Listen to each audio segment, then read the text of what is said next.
대한민국의 조용기 목사님을 소개합니다. 오늘 저는 여러분과 함께 참과 거짓이라는 제목으로 언어를 나누고자 합니다. 거짓은 언제나 외면적으로 찬란하고 매혹적인 모습으로 나타나 우리들을 유혹하나 그 종말은 도끼서린 처절한 절망과 고통으로 우리를 끌어들이고 마는 것입니다. 6.25 사변 때 항도 부사는 그야말로 인산인해였습니다. 그때 우리 먼 친척 아주머니 한 분이 부산서 살았는데 그 남편은 외항선을 타고 이 항구 저 항구로 돌아다니면서 무역을 하는 분이었습니다. 그래서 한 달에 한 번씩 그 부인이 월급을 회사 본부에 와서 타가곤 했습니다. 근데 하루는 월급을 타서 자기 집으로 오다가 철길가에서 사람들이 모여서 웅성웅성하고 오셨습니다. 가보니까 사람들이 모여가지고서 아주 비밀리에 무엇을 파고 살고 하는 것입니다. 그 뭐 하는 거 보니까 일본제 자본침이라고 하면서 이것은 극히 희귀하다고 합니다. 우리 한국에서는 그 당시에 이 미싱 바늘을 못 만들었었습니다. 그러나 일본 미싱 바늘이기 때문에 이거는 사서 팔기만 하면 굉장한 돈을 벌 수 있는데 경찰이 뒤를 따르고 있기 때문에 공개적으로 팔지 못하고 숨어서 판다고 서로 이렇게 수군거리고 있습니다. 바로 네다바이꾼입니다. 거기에 그만 현혹이 돼가지고서 한 달 동안 뼈 빠지게 파도를 헤치면서 일해서 벌은 남편의 돈을 가지고 그 아무짝에도 쓸데없는 홍어미용 미싱 바늘을 잔뜩 사가지고서 이기 양양하여 거부가 되었다고 생각하고 우리 집에 왔어요. 와서 희색이 만면해서 이젠 부자가 되었다고 내놓는데 보니까 이것은 그냥 줘도 쓸 수 없는 홍어미용 미싱 바늘이었습니다. 나중에 그것을 알자 쓰디쓴 눈물을 흘리며 땅을 치고 통곡을 하고 당장 물리겠다고 뛰어가 보니 철뚝과 있던 사람은 온데간데시 흔적이 사라지고 마른 것입니다. 그는 내다봐야 당한 것입니다. 오늘날 우리들의 영혼을 내다봐야 하는 원수들은 얼마든지 있습니다. 그들은 모두 다 찬란하고도 매혹적인 모습으로 인간의 영혼을 사냥하고 있습니다. 그중 가장 큰 거짓이 공산주의입니다. 공산주의는 칼 막스의 유물론적 변증법을 통한 자본론의 옷을 입고 매혹적으로 이 세상에 나타나서 모든 사람을 잘 살게 해준다고 했지만은 그러나 인류 역사상 공산주의만큼 무섭고 추악한 노예제도를 만든 적은 없습니다. 그뿐 아니라 그들은 하나님도 계시지 아니하고 인간은 물질의 그림자에 불과하며 인간이 죽으면 영혼도 사라져버리고 만다고 주장했었습니다. 그 외에도 인간을 신으로 격상시킨 인본주의, 황금만능주의, 쾌락주의, 권력제일주의 등 우리의 영혼을 내다봐야 하려는 마귀는 쉬지 않고 거짓을 전파하고 있는 것입니다. 우리는 이 무수한 거짓의 세계 속에서 오직 진리를 밝히 알므로 우리의 인생을 내다봐야 당하지 않고 살아갈 수가 있는 것입니다. 그러면 우리의 생활 가운데 매일매일 같이 우리를 속이려고 하는 어떠한 원수들이 있나요? 어떠한 것이 참이고 어떠한 것이 거짓일까요? 첫째로 오늘날 많은 사람들이 거짓된 죄악관을 가지고 이것을 선포하고 있습니다. 그들은 말하기를 죄란 인간의 생각이 만들어낸 것으로 실하지 않는다고 말합니다.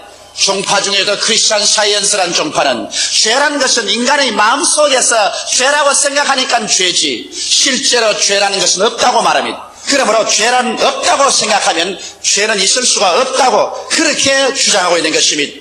또 오늘날 정신병학자들도 죄책으로 말미암아 정신적인 고통 가운데 온 사람들 보고서 당신은 죄가 아닌 것을 죄라고 생각하고 죄책감을 스스로 만들어냈다고 하면서 죄란 없다고 생각하라고 그렇게 말합니다. 그러면 죄책도 사라진다고 말합니다. 과연 그럴까요? 여러분 진실로 죄란 인간의 상상이 만들어낸 것에 불과할까요? 또 소위 말하는 상황윤리 주장자들은 죄란 상황에 따라서 달라진다는 것입니다. 그들의 설명을 들으면 아무리 합법적으로 결혼하고 부부간에 산다고 할지라도 서로 사랑하지 않고 사는 사이면 그것은 강간이다. 그러나 아무리 남의 유부녀를 탈취한다고 할지라도 진실로 사랑해서 두 사람 눈이 맞아서 서로 합쳐진다면 그것은 죄가 아니라고 말합니다. 상황윤리라고 말합니다. 과연 그런다고 죄가 아닐까요? 여러분 성경은 죄란 하나님의 법을 어긴 행동인 것입니다. 사람이 무엇을 어떻게 말하든가 하나님의 법을 어기면 그것은 죄입니다. 하나님이 주신 십계명을 어기고 사는 것 자체가 죄가 되는 것입니다. 사람들이 무엇이라고 말한들 그것은 상관없습니다. 하나님의 법을 범한 죄는 죄인 것입니다. 그 죄의 대가는 하나님과 원수가 되게 되는 것이요, 그리고 사망인 것입니다. 성경은 말하기를 죄를 지은 영혼은 죽으리라고 말한 것입니다. 이렇기 때문에 아무리 아름다운 이복을 입고 매혹적인 설명을 가지고 온다 하더라도 그 결과는 죽음밖에 없는 것입니다. 참으로 죄에 대한 우리의 태도는 어떠할까요? 죄를 버리고 회개하는 것입니다. 회개의 길이 참된 길인 것입니다, 여러분. 그래서 우리의 죄를 철저히 회개하고 저버리고 우리 죄를 대속하기 위해서 십자가에 못 박혀 그 몸 찢고 그 피를 다 흘리신 나사렛 예수 앞에 나가서 죄를 청산하고 보혈의 공로를 의지해서 하나님 앞에 용서를 받고 하나님과 화목하는 길밖에 없습니다. 예수 그리스도를 통해서 죄사함 받는 길 이외에는 여러분, 우리를 도적질하고 죽이고 멸망시키는 이 가장 무서운 죄악에서 놓여날 수 있는 길은 천하에 없습니다. 아무리 없다 죄가 아니라고 해도 죄가 아닐 수가 없는 것입니다. 여러분, 약방에 가서 여러분과 내가 먹으면 즉사할 수 있는 취약에다가 이것은 사탕이라고 넷대를 붙여놓았다고 해서 그 사탕이란 넷대루가 치명적인 취약을 달콤한 사탕으로 변화시킬 수는 없는 것입니다. 죄는 죄입니다. 그리고 죄의 값은 동양이나 서양이나 사망인 것입니다. 이러므로 죄는 우리가 철저히 회개하고 예수 그리스도의 십자가의 보혈을 믿고 죄 용서함을 받고 성령님을 받아서 성령님을 항상 인정하고 환영하고 모시드리며 의지하셔 의와 거룩한 삶을 살아야 되는 것입니다. 이것이 참의 길인 것입니다. 이것이 이 세상에 사는 동안에는 좁은 길이요 괴로운 길일지 몰라도 이것이 참의 길이요, 이것이 후에 가서 영원히 하나님께 영광을 돌리고 하나님의 사랑을 받고 영생할 수 있는 길인 것입니다. 죄악으로 가는 길은 넓고 거리 찾는 사람이 많습니다. 그러나 그 길로 간 사람은 최후에 처절한 절망을 체험하게 될 것인 것입니다. 둘째로 여기 거짓이 있습니다. 이것은 거짓된 자아관인 것입니다. 사람들은 생각하기를 죽으면 자아의 종말이 다가온다고 말한 것입니다. 이러므로 내일 죽을 것이니 오늘 먹고 마시자. 그러므로 무엇을 먹을까, 무엇을 입을까, 무엇을 마실까, 이것밖에는 생각할 것이 없다. 육신의 정욕을 추구하고 안목의 정욕을 찾고 이 세상 사랑을 취하여 살다가 죽으면 한줌흙으로 돌아갈 것이니, 그러므로 이 세상에서 실컷 어떻게 하는지 수단 방법을 가리지 않고 잘 살아보자는 것입니다. 사실 그럴까요? 이것이 참말일까요? 성경은 그렇게 말하고 있지 않습니다. 히브리서 9장 27절에 한 번 죽는 것은 사람에게 정하신 것이요 그 후에는 심판이 있으라고 말한 것입니다. 사람이 육체를 가지고 이 땅에 살 동안 그가 무엇을 행했든지 그것은 하나님 앞에서 반드시 심판을 받게 되는 것입니다. 사람은 하나님의 형상과 모양대로 지음받았기 때문에요. 육체가 죽어서 한 주먹으로 돌아가면 사라지는 것이 아닙니다. 사람은 죽지 않은 영원한 영혼이 육체를 입고 사는 것입니다. 이렇기 때문에 바울은 말하기를 땅에 있는 육신의 장막집이 무너지면 손으로 짓지 않은 영원한 집이 우리에게 있는 줄 안다고 말했었습니다. 이러므로 여러분과 내가 살고 있는 이 장막집은 잠시 세상 동안 7, 80년 우리가 우고하는 천막입니다. 이것은 찢어지고 썩어질 수 있습니다. 그러나 그 속에 있는 우리의 영혼은 영원히 존재합니다. 그 영혼이 오늘날 예수 그리스도 안에서 보혈로 씻음받고 구원을 받아 하나님의 백성이 되어 영생을 얻었느냐, 그렇지 않으면 하나님께 버림받은 존재로 사냐는 것은 여러분 나중 7, 80년 후 죽음에서 우리는 결판이 지어집니다. 영원한 영광이냐, 영원한 수치냐, 천국이냐, 지옥이냐, 영광이냐, 절망이냐는 여러분 이 세상에서 우리가 그리스도 앞에서 결정해야 될 일인 것입니다. 또다시 인본주의는 거짓말입니다. 인간은 인간의 이성과 자유를 사용해서 무한한 낙원을 건설할 수 있다. 하나님 같은 거 필요 없다. 이제는 인간이 하나님이라고 말하고 있는 것입니다. 과연 인간은 이성과 자유를 통하여 거대한 문화와 문명을 개발시켜 놓았지만은, 그러나 이것이 이 세상에 지상 낙원을 만들었나요? 인간은 그 마음속에 미움과 공포가 있고 불신과 죄책이 있습니다. 인간의 마음속에 미움이 있는 이상, 인간의 마음속에 공포가 있는 이상, 상호간 불신이 있고 죄책이 있는 이상 인간은 내적으로 병든 존재요 포로된 존재인 것입니다. 이런 것이 해결되지 않은 이상 인간이 만드는 이성으로서 짓는 방대한 문화나 문명이라는 것은 자멸의 묘혈을 파는 것밖에 없는 것입니다. 오늘 보십시오. 20세기의 찬란한 인간의 과학 문명은 인간이 일시에 잿더미 속에 자멸할 수밖에 없는 무기를 생산해놓고 상호간서로 응얼거리고 있습니다. 아무리 군비 축소 회담을 한다고 하더라도 그들의 마음속에 미움이 있고 공포가 있고 불신이 있고 죄책이 있는데 그 군비 축소 회담이 이루어질 때가 있습니까? 이제는 사람들은 지구를 떠나서 저 공중의 별들의 전쟁까지를 계획하고 있는 것입니다. 언젠가 인간은 자기들이 만든 이 인간 자랑 인본주의의 토대 위에서 파멸을 겪어야 말 것인 것입니다. 또 다른 잘못된 것은 인간은 진화의 산물이라는 것입니다. 고로 인간은 고등동물에 불과하며 역시 동물이라는 것입니다. 제가 예수 믿기 전 고등학교 다닐 때 참으로 존경하는 어른이 계셨습니다. 그 어른의 말씀은 정말 내가 신중히 듣고 아주 마음속으로 존경했는데 하루 저에게 치명적인 타격이 왔습니다. 그것은 그분이 자기의 아내를 두고 새파란 젊은 여인을 첩으로 삼았었습니다.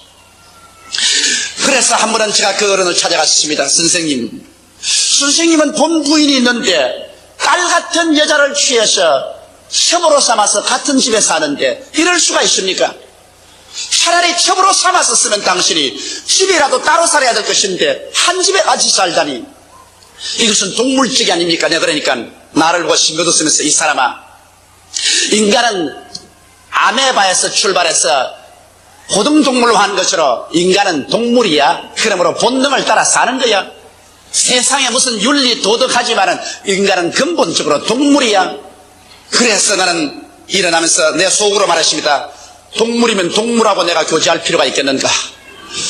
동물 보고서 내가 선생이라고 할 필요는 없다.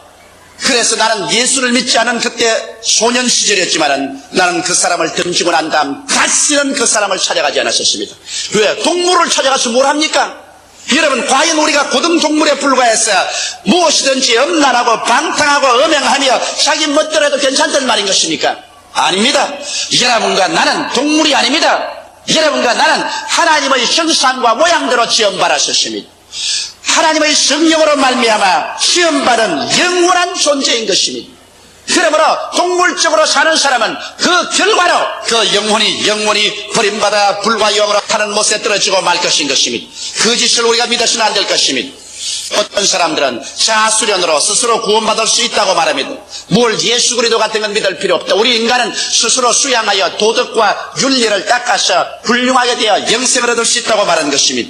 에레미야서 17장 9절에 보면 만물보다 거짓되고 심히 부패한 것은 마음이라 누가 능히 이를 알리오라고 말하고 있는 것입니다. 여러분, 아담과 하와가 하나님을 반역하고 타락했었을 때 그들의 마음은 만물보다 거짓되고 심히 부패해버리고 말았었습니다. 다시 인간의 수양과 도덕으로 회복할 수 없게 부패해버리고 말한 것입니다. 썩을 대로 썩은 것을 인간의 수양과 도덕으로 어떻게 복구한다는 말인 것입니다. 부패해버린 인간의 심령은 도저히 인간의 노력으로는 복구되지 않습니다. 오직 여러분과 나의 마음을 복구시켜서 하나님 백성으로 만들 수 있는 유일한 길은 예수 그리스도를 통한 영원한 생명을 얻는 길밖에 없는 것입니다. 나의 죄를 씻기는 예수의 피밖에 없네. 다시 성취하기도 예수의 피밖에 없네. 죄와 허물로 죽은 우리를 하나님께서 그리스도와 함께 살려주신 것입니다. 이러므로 그리스도를 통하지 않고 여러분과 내가 죄와 허물에서 고침을 받을 수는 없는 것입니다. 이러므로 수양과 도덕으로 내가 의로운 사람이 될 수 있다는 것은 하나의 망상에 불과한 것입니다. 셋째로 또 여기에 거짓이 있습니다. 질병은 하나님의 선물이라는 것입니다. 그러므로 병이 들면 이것은 하나님께서 주신 것이다. 하나님의 선물이기 때문에 그러므로 이것은 달게 바라야 된다. 그러면서도 하나님 선물이 안 달는지 병원으로 뛰어가서 수술을 받고 약을 먹고 주사를 맞습니다. 만일 병이 하나님의 선물이면 여러분, 하나님의 선물을 버리고 병을 없애버리려고 해서는 안 될 것입니다. 성경 말씀대로 보면 병은 하나님의 선물이 아니라 아담의 죄에 대한 심판입니다. 아담이 하나님께 범죄하고 하나님을 반역했을 때 하나님께서 너는 흙이니 흙으로 돌아가라고 심판한 것입니다. 이 흙이 죽어서 흙으로 돌아가기 위해서는 여러분 병이 들어서 육체가 와야 되는 것입니다. 이렇기 때문에 오늘날 여러분과 내가 말하는 병이라는 것은 바로 죄의 대가로 말미암아는 심판이지 하나님이 주신 축복이 아니라는 것을 알아야 됩니다. 바로 이것을 미끼로 삼아서 마귀는 유적질하고 죽이고 멸망시키는 이 질병의 일을 계속합니다. 오늘날 그렇기 때문에 병을 실제로 우리에게 가져와서 우리를 파괴하는 것은 마귀가 하고 있습니다. 사도행전 10장 38절에 보면 하나님께서 나사렛 예수에게 성령과 능력을 기름 붓듯 하였으며 제가 둘이 다니시며 착한 일을 행하시고 마귀에게 눌린 모든 자를 고쳐주셨다고 말씀하고 있는 것입니다. 이러므로 병은 하나님이 주신 것이 아니라 이것은 심판이요 마귀가 그렇게 하는 것입니다. 이렇기 때문에 오늘날도 우리가 병들면 하나님 앞에 나와서 회개해야 될 것인 것입니다. 직접 내 개인의 죄가 아닐지라도 다른 사람의 죄로 인해서도 내가 병들 수가 있고 내 개인의 죄를 위해서 병들 수 있습니다. 물론 죄를 짓지 않고도 병들 수 있습니다. 병은 타락된 환경의 산물이기 때문인 것입니다. 여러분, 이 오염된 공기, 오염된 물, 그리고 식품의 첨가제 이런 것을 먹고 마심으로 말미암아 벌써 어린아이가 태어날 때부터 손발이 없어 태어난 어린아이들이 있습니다. 이것은 자기가 죄를 직접 지어주는 게 아니라 이 타락된 세계 속에서 인간이 오염된 세계를 만들어서 환경을 통해서 이런 질병들을 가져오는 것입니다. 그러나 우리 인간에 대한 하나님의 참뜻은 병드는 것이 아니라 건강입니다. 성경 출애굽기 15장 26절에 나는 너희를 치료하는 여호와임이라고 성경은 말하고 있는 것입니다. 예수님께서 이 땅에 오셔서 그 사역의 3분의 2는 병 고치는 데 보내셨으며 12제자와 70인의 제자와 그 다음 모든 신자들에게 너희는 가서 회개하라 천국이 가까워왔다고 병든 자를 고치라고 주님께서 신신당부했었습니다. 성경은 마태복음 8장 17절에 제가 우리 연약한 것을 친히 담당하시고 병을 짊어지셨다고 말했었습니다. 베드로전서 2장 24절에는 제가 채찍에 맞음으로 너희가 나음을 얻었다고 말씀하고 있는 것입니다. 이러므로 치료는 하나님의 뜻인 것입니다. 그렇기 때문에 병이 하나님의 선물이라는 이 거짓을 우리가 던져버리고 우리는 치료가 하나님의 뜻인 줄 알고 믿음으로 말미암아 죄를 회개하고 하나님을 간절히 찾는 여러분 되시기를 주 이름으로 축원합니다. 넷째로 헐벗고 굶주리며 사는 것이 하나님의 뜻이라고 말하는 거짓이 있습니다. 여러분, 헐벗고 굶주려서 뼈골이 양상하여 영양실조가 되어서 죽는 것이 하나님의 뜻이라면, 그러면 오늘날 아프리카에서 기근으로 말미암아 특별히 에티오피아에서 온 전신이 앙상한 뼈만 남아 죽어가고 있는 이것이 하나님의 뜻이란 말인 것입니까? 여러분께서 텔레비전을 통해서 보셨지요? 사진을 통해 보셨지요? 젊은 청년의 다리가 우리의 새끼손가락만 하게 적어져서 뼈만 앙상하여 죽어가고 있는 걸 보셨지요? 여러분, 이것이 하나님의 뜻이라고 생각합니까? 그렇다면 하나님은 이렇게도 무자비하게 사람을 굶주려서 근포가 되어서 죽게 하는 것이 하나님의 뜻이란 말인 것입니까? 성경 어디에서 그런 말을 기록하고 있는 것입니까? 여러분, 오늘날 이 세상의 가난과 저주는 하나님의 심판의 결과인 것입니다. 아담과 하와가 범죄하고 하나님을 반역하자 그들이 에덴에서 쫓겨나왔었습니다. 그러고 난 다음 땅은 저주를 받아 가시와 은덕지를 내며 너희는 이마에 땀을 흘려야 먹고 살 것이라고 말한 것입니다. 그러므로 죄악으로 말미암아 온 이 굶주림과 저주이지 하나님의 축복이 아니요 하나님의 뜻이 아닌 것입니다. 가난을 신앙으로 극복하는 것은 하나님이 기뻐하시는 것이지만 가난 그 자체는 하나님의 뜻이 아닙니다. 가난은 여러분 질병의 온상이요 범죄와 인간 비극의 온상인 것입니다. 사람이 가난하고 도둑질 안 할 소리가 없으며 거짓말 안 할 도리가 없습니다. 그러므로 여러분 가난 그 자체는 인간의 존엄성까지라도 파괴하는 저주인 것입니다. 그런 것을 가지고서 가난이 아름다운 것이라고 미워하는 그 사람은 어떠한 정신상태에서 그런 말을 하는지 나는 모르겠습니다. 성경에는 하나님께서 말씀하기를 나는 아브라함의 하나님, 이삭의 하나님, 야곱의 하나님이라고 말했는데 아브라함과 이삭과 야곱은 많은 시련을 겪고 인격적인 교정은 당했지만 그들이 헐벗고 굶주려서 죽은 적은 없습니다. 아브라함은 성경에 말하기를 그는 금과 은과 짐승떼가 많았다고 말했었으며 이삭은 거부가 되었다고 말했었으며 야곱은 한때 두때의 양무리가 바다 모래같이 많은 거대한 짐승의 주인이었습니다. 여러분, 그러므로 아브라함의 하나님, 이삭의 하나님, 야곱의 하나님은 죽은 자의 하나님이 아니라 지금 살아있는 우리들의 하나님이라고 성경은 말하고 있는 것입니다. 나는 여호와니 변혁지 아니하신다고 말씀했는데 그 하나님께서 오늘 여러분과 나를 헐벗고 굶주려서 영양실조가 되어 근포가 되어서 죽는 것이 뜻이라고 말한다면 이 어찌 잘못된 것이 아니고 무엇이겠습니까? 여러분, 사람들은 말합니다. 예수님께서 말구에 태어나시고 예수님께서는 여우도 굴이 있고 산새도 들집이 있지만 난 머리 둘 곳이 없다고 다녔는데 예수 그리스도의 모범을 따라가야 된다고 말합니다. 여러분, 예수님은 하나님의 아들로서 여러분과 나를 위해서 대속하기 위해서 오셨습니다. 예수 그리스도의 모범을 따른다면 예수 그리스도와 함께 십자가에 올라가서 못 박혀야 되지 않겠습니까?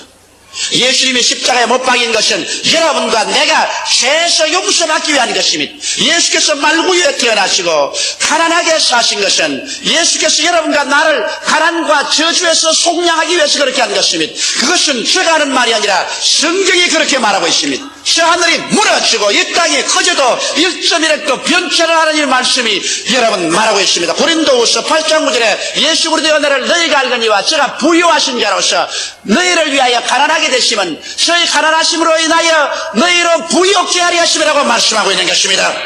갈라디아서 3장 13절에 그리스도께서 우리를 위하여 저주를 받은 바 되사 율법의 저주에서 우리를 속량하였으니 이는 기록된 바 나무에 달린 자마다 저주 아래 있는 자라 하였습니다. 이는 그리스도 예수 안에서 아브라함의 복이 이방인에게 미치게 하고 너희가 믿음으로 성령을 선물로 받게 하리심이라고 기록하고 있는 것입니다. 이러므로 예수 십자가 못 박이시면 여러분과 나의 저주를 속량하기 위해서 그렇게 한 것입니다. 그래서 성경 말하기를 모든 일에 항상 모든 것이 능력하여 모든 착한 일을 넘치게 하렴이라고 말하고 있는 것입니다. 성경은 주는 자가 받는 자보다 복이 있다고 했으니 우리가 가난하고 헐벗고 굶주려서 일가 친척이나 사회나 국가에 손 내밀고 얻어먹는 것이 축복받았다고 말하고 있지 않습니다. 제가 흩어 가난한 자에게 주었은즉 그 의가 영원히 있다고 말하셨으니 여러분께서 나누어 줌으로 말미암아 의를 얻게 되는 것입니다. 이러므로 헐벗고 굶주리고 사는 것이 하나님의 뜻이 아닌 것입니다. 하나님은 사랑하는 자여 내 영혼의 잘됨 같이 내가 범사에 잘되며 강건하기를 내가 강구한다고 말씀한 것입니다. 물론 그리스도를 위하여 자원하여 청빈하면 무방합니다. 내가 스스로 그리스도를 위해서 있는 재산 다 바쳐버리고 하나님의 영광을 위해서 오지에 들어가서 가난한 생활을 자취해서 일하는 것은 영광스럽고 칭찬할 만한 일인 것입니다. 그러나 이유 없이 목적 없이 스스로 가난해져서 이것을 영광스럽게 생각하고 가정의 짐이 되고 이웃 친척 나라 세계에 부담이 되는 일은 하나님의 뜻이 아닌 것입니다. 다섯째로 예수님의 재림과 부활은 없다고 말하는 이 거짓에 우리는 또한 속아 넘어가서는 안 됩니다. 사람들은 말하기를 최후의 심판이라든지 지옥은 있을 수 없다. 하나님은 사랑인데 사랑하는 하나님이 어떻게 심판을 하고 지옥으로 사람을 보내겠냐고 말합니다. 그러나 그것은 인간의 생각이요 거짓말입니다. 성경은 이렇게 말하고 있습니다. 계시록 21장 8절에 그러나 두려워하는 자들과 믿지 않은 자들과 흉악한 자들과 살인자들과 행음자들과 술객들과 우상숭배자들과 모든 거짓말하는 자들은 불과 유황으로 타는 못에 탐냐리니 이것이 곧 둘째 사망이라고 말한 것입니다. 여러분 사람이 육체로 죽는 것은 첫째 사망이고 영혼이 불과 유황으로 타는 못에 던짐을 받은 것은 두 번째 사망인 것입니다. 성경은 분명하게 이 사람들이 두 번째 사망으로 심판을 받겠다고 말하고 있는 것입니다. 재림 같은 게 있을 수가 없다고 이렇게 말한 사람이 있어요. 베드로도 그렇게 말했습니다. 베드로후서 3장 3절에 먼저 이것을 알지니 말세에 기롱하는 자들이 와서 자기의 정욕을 쫓아 행하며 기롱하여 가로되 주의 강림하신다는 약속이 어디 있느뇨? 조상들이 잔후부터 만물이 처음 창조할 때 같이 그냥 있다 한다. 이렇게 기롱한다고 베드로는 말했었습니다. 그러나 여러분 데살로니가전서 4장 16절에 뭐라고 말했습니까? 주께서 호령과 천사장의 소리와 하나님의 나팔로 친히 하늘로 쫓아 강림하시려니 그리스도 안에서 죽은 자들이 먼저 일어날 것이라고 말하고 있는 것입니다. 여러분과 나는 역사의 종말에 처해서 살고 있습니다. 시 얼마 있지 아니하여 여러분께서 하늘이 진동하고 그리스도의 영광이 나타나고 주께서 호령과 천사장의 고함과 하나님의 나팔 소리를 듣게 되실 것입니다. 이 날은 우리에게 다가오고 있습니다. 이 날은 우리 앞에 곧 목전에 도달해 있는 것입니다. 이것을 두고서 사람들은 이런 일이 일어나지 않는다고 말하고 있습니다. 그 거짓에 속아 넘어가시면 안 될 것입니다. 부활 같은 건 있을 수가 있느냐? 사람이 죽으면 화학적으로 다 분해되어 버리고 말고 아무도 남는 것이 없을 것인데 부활이 뭐냐고 말합니다. 그러나 성경은 뭐라고 말합니까? 고린도전서 15장 51절 54절에 보라 내가 너희에게 비밀을 말하노니 우리가 다 잠잘 것이 아니요 마지막 나팔에 순식간에 호련히 다 변하리니 나팔 소리가 나며 죽은 자들이 썩지 아니할 것으로 다시 살고 우리는 변하리라. 이 썩을 것이 불갑을 썩지 아니할 것을 입겠고 이 죽을 것이 죽지 아니함을 입으리로다. 이 썩을 것이 썩지 아니함을 입고 이 죽을 것이 죽지 아니함을 입을 때에는 사망이 이김의 삼킨 바 되리라고 기록된 말씀이 응하리라고 말씀하신 것입니다. 사망아 너희 쏘는 것이 어디냐? 사망아 너희 이기는 것이 어디냐고 외쳤던 것입니다. 그러므로 사랑하는 성도 여러분 오늘날 우리는 예수의 재림과 부활 부활, 심판 가신 것은 없다고 말하는 이 거짓에 현혹되어서는 안 될 것입니다. 요나는 무릇 거짓되고 헛된 것을 숭상하는 자는 자기에게 베푸시는 은혜를 버려 싸우나라고 외쳤습니다. 예수 그리스도 안에서 하나님께서 위대한 진리로 우리에게 축복해 주신 축복을 거짓을 믿음으로 말미암아 빼앗기는 어리석은 사람이 되지 않게 되기를 주 이름으로 축원합니다. 오늘날 너무나 많은 사람들이 거짓에 속아 거짓되고 헛된 것을 숭상하고 따르고 있습니다.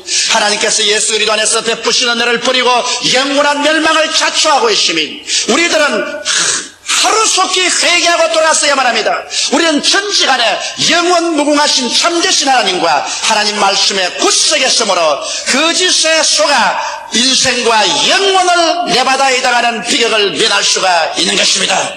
다 같이 고개시게 기도드리겠습니다. 살아계시고 거룩하신 아버지, 이 세상의 짧은 인생과 저 세상의 영원한 인생을 다 내다봐야 당하고 이 세상에서 산 것이나 저 세상의 영혼이나 가장 처절한 절망에 떨어지게 하는 거짓에 속아 넘어가지 말게 하여 주시옵소서. 하나님께서 우리 진리 대신 예수 그리스도 안에서 베푸신 은혜를 버리고 영원한 멸망을 자초하는 수많은 사람들을 긍휼히 보아 주시옵소서. 하나님 우리 아버지여, 이 세상에 진리는 하나밖에 없습니다. 예수께서 내가 곧 길이요 진리요 생명이니 나로 말미암지 않고는 아버지께로 올 자가 없다고 말씀하셨습니다. 아버지여, 예수 앞에 나와서 그 십자가를 통하여 죄사함을 얻게 도와주시옵소서. 성령을 받게 도와주시옵소서. 병고침을 얻게 도와주시옵소서. 저주에 해방되게 도와주시옵소서. 영원한 부활의 생명을 쟁취하게 도와주시옵소서. 영혼이 잘됨같이 범사에 잘되며 강건하게 되게 도와주시옵소서. 남에게 구워줄지라도 굳지 않게 되게 도와주시옵소서. 손을 내밀어 절망에 처한 사람들에게 도움을 베푸는 우리들이 되게 도와주시옵소서. 거짓에 속아 절망의 나라로 떨어지지 말게 하여 주시옵소서. 오 보혜사 성령이여, 바람같이 불같이 생수같이 운행하여 주셔서 오늘 혹시 거짓에 속아 절망에 사는 사람들이나 타락한 사람들의 눈을 밝혀주시고 마음의 깨달음을 허락하여 주셔서 예수께로 돌아오게 하여 주옵소서. 주 예수님 이름 받들어 기도하옵나이다. 아멘. 할렐루야. 아멘. 목사님 감사합니다. 구독과 좋아요는 제작하는 데 힘이 됩니다. 감사합니다.